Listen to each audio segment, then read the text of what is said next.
welcome to another edition of the AgriSolutions Croplan Genetics Crop Cam. I'm Mark Ullman, Senior Agronomy Advisor for Southwest Minnesota. Today I have with me Dale Beckendorf from Eastern Farmers Co-op. We want to talk a little bit about variable rate technology today, and we're at the Answer Plot here in Worthington, Minnesota. And what we have behind us here is 3 different populations of corn, but also 2 different management practices for nutrition and herbicide programs. So on my side here, to my right, your left, we have Optimum Management Nutrition Program. 100 units of nitrogen, 40 phosphorus, 40 potassium.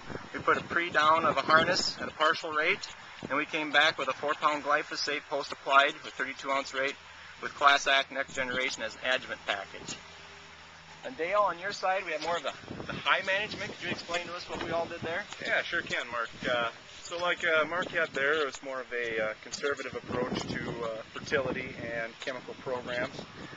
On this side, we looked at more of the more intense management, the more input side.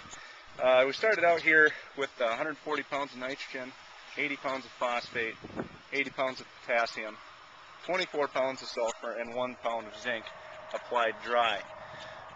We followed that up with 40 pounds of, an additional 40 pounds of nitrogen side dressed later on.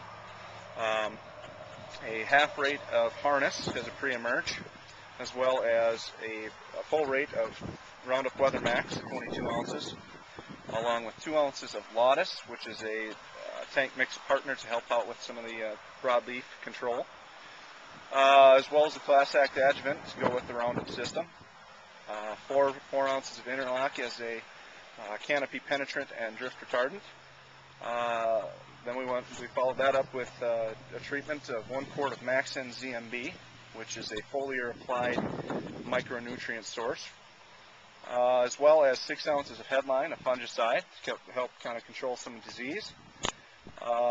Also a treatment of 6 ounces of Tundra, which is an insecticide. And finally, Powerlock, which is also a drift retardant type product. We can continue on, take a look and see how things look out.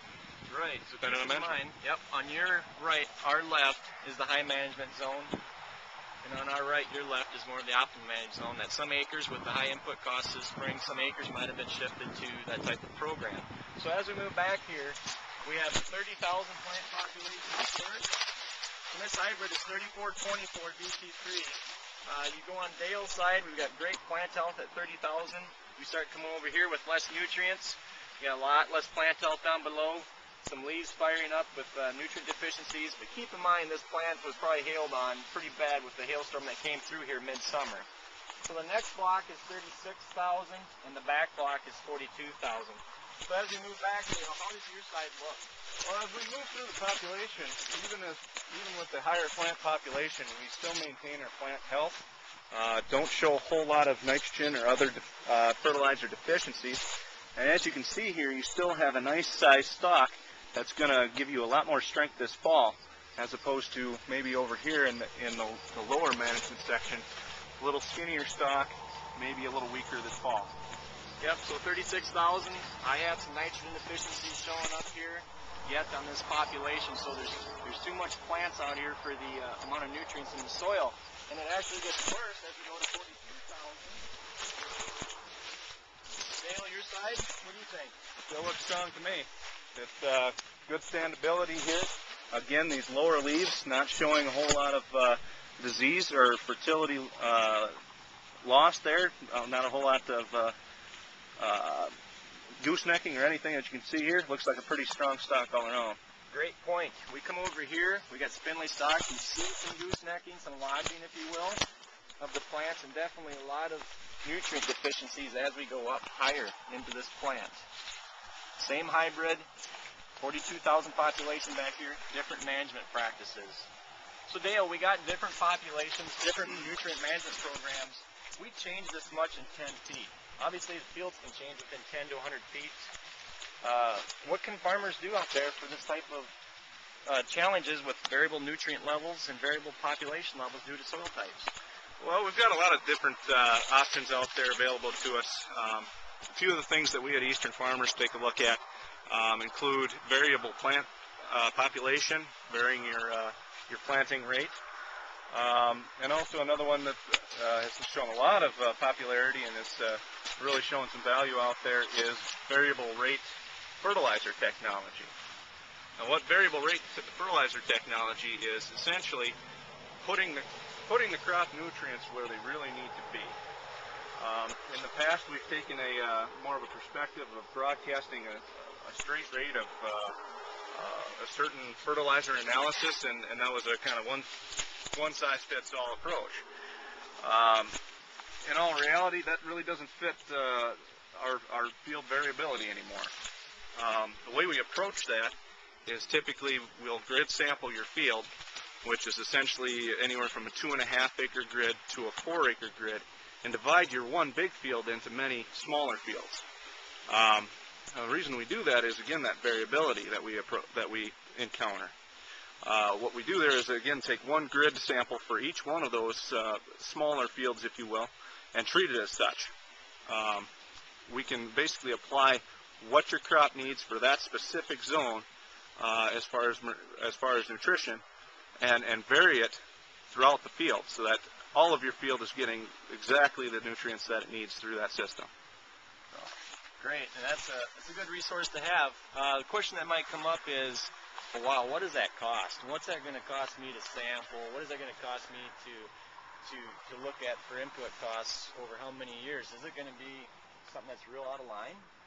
Well, in that respect, the upfront cost, yes, would probably be a little higher than your typical straight rate type application. But when you look at it, our system is set up on a 4-year plan. When we go in and we grid sample your field and approach it from a VRT approach, that's on a 4-year plan. We'll sample the first year, and each one of our grid sampling techniques covers a 2-year spread. Essentially, you're spreading for 1 year of corn and 1 year of soybeans if you're in that rotation.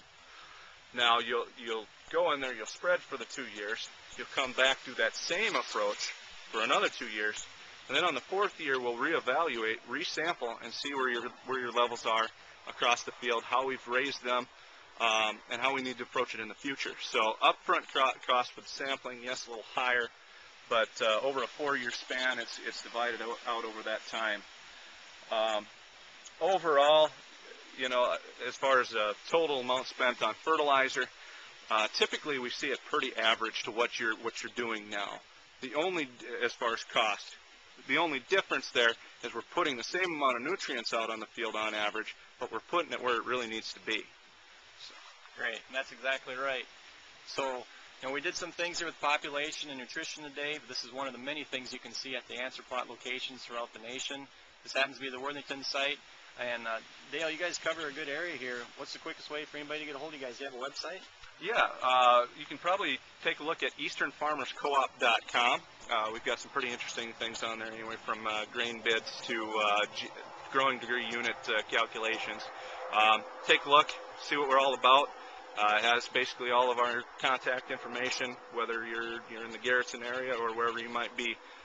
Eastern can probably supply you and help you get where you need to be as far as agronomically. All right, thanks for your time today. Thanks for watching another episode of the AgriSolutions Croplan Genetics Crop Can, found only on US104.net.